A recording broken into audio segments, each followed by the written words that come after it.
Belfast High School history on YouTube. This video is going to try to cover one of the most difficult parts of history, explaining the causes of the First World War. So the First World War lasted from 1914 to 18. Over 10 million soldiers were killed, and the impact of the First World War can still be felt around us today. But how did it all start? Well, we can look at the main reasons for this, okay? And the M stands for militarism. Europe before 1914 was becoming increasingly obsessed by warfare and military spending. The British and the Germans were rivals, and they were rivals in what's called a naval race. This was the building of huge, powerful, and very expensive ships called dreadnoughts. The British had invented these at the start of the 20th century, and they immediately blew any other ships out of the water because they had technology in them, they had defence in them, they had armaments in them that immediately made every other ship in the world obsolete. It was the Germans who would try to rival this, so they ended up having an expensive race to build the most dreadnoughts. So the British had the largest navy in the world. They always tried to be double the size of their nearest two rivals, or at least the size of their nearest two rivals. The Germans had one of the largest armies in the world, over 2 million strong, and weapons were becoming more and more powerful. And many believed that the only way to show value for these very expensive weapons was actually to use them, and use them in war. Okay, what you have next is the alliance system. So the emergence of new powers in the 19th century, such as Germany, such as Italy, and the growth in military power led to many countries actually seeking out alliances for defence, for security. The French in particular were very worried about their new neighbour, Germany. Germany was a new country, only started in 1871, and it forged itself together through a series of wars. And these victorious wars really worried the existing powers in Europe. Especially the French, because the French were actually defeated in what was called the Franco-Prussian War in 1871. And as part of that war, France was humiliated, and it lost two provinces, Alsace and Lorraine, in the eastern side of France. They were very bitter about it, but they were also very worried about this increasingly powerful neighbour beside it and what else it could actually carry out. So what it sets about doing is building an alliance system, and it sets about creating this triple entente. And if you look at the map, you can clearly see what strategy is going on here. Germany is in the middle, and France is aiming to pen in Germany to stop it from expanding. In order to do that, it would actually get the alliance of the United Kingdom and Russia. So United Kingdom was also worried about Germany, is worried about it economically. The United Kingdom had been the most powerful economy of the 19th century, but Germany was fast emerging as a potential rival. It also worried about, obviously, Germany's naval might. It worried about its empire building, and it also worries about this idea of keeping Europe balanced. Okay, so trying to have a number of countries across Europe in order to keep Europe balanced. This is called the balance of power. It doesn't want Germany to become far too powerful. In the same way, it wouldn't actually want France to become too powerful as well. So its aim in this triple entente is to keep Germany penned in and to keep it, in terms of defence, keep it under control.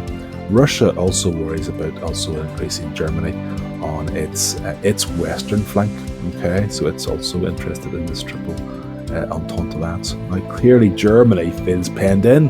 It feels surrounded, it feels vulnerable, so it also wants its own defensive alliance, and it actually creates the Central Powers. You can see this because of Central Europe, or what's officially known as a Triple Alliance. So it gets Austria-Hungary involved, Italy involved, and this alliance was aimed at keeping Germany's interests protected. Okay, now clearly these alliances were very powerful, and what was felt at the time was that they're so powerful, there's no way they could possibly go to war. And of course, that was flawed. A war between two of these here could very clearly lead to a conflagration into a much bigger and very destructive war, which is exactly what happens. You can see this in this really good cartoon, actually, about how this sparks a major war.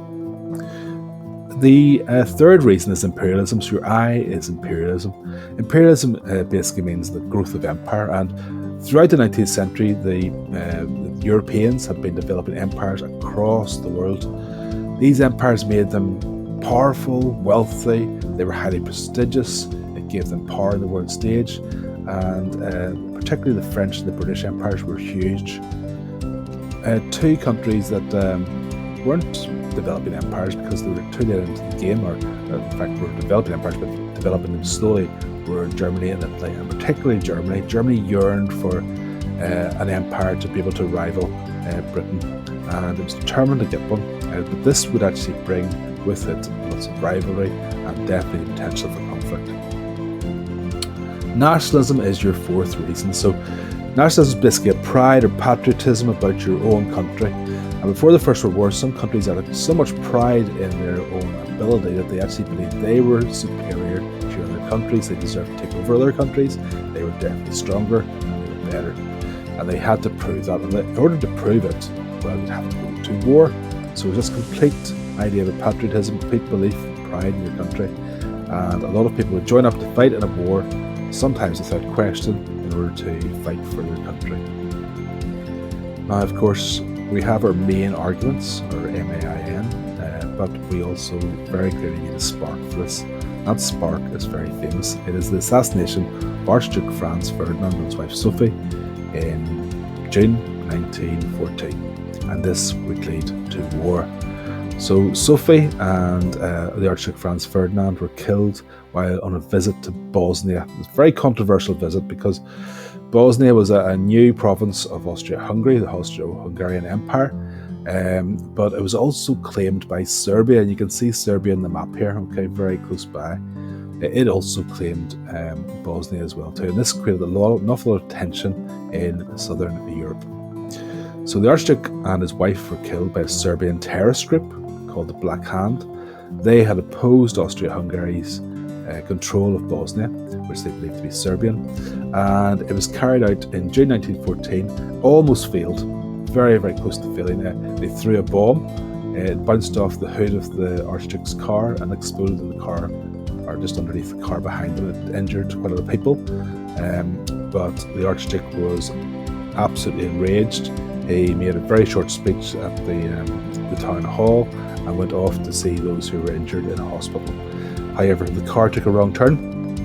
Just as it took a wrong turn, one of the failed assassins, Gavrilo Princip, saw this and put out a pistol and shot both of them dead. I think only 2 bullets.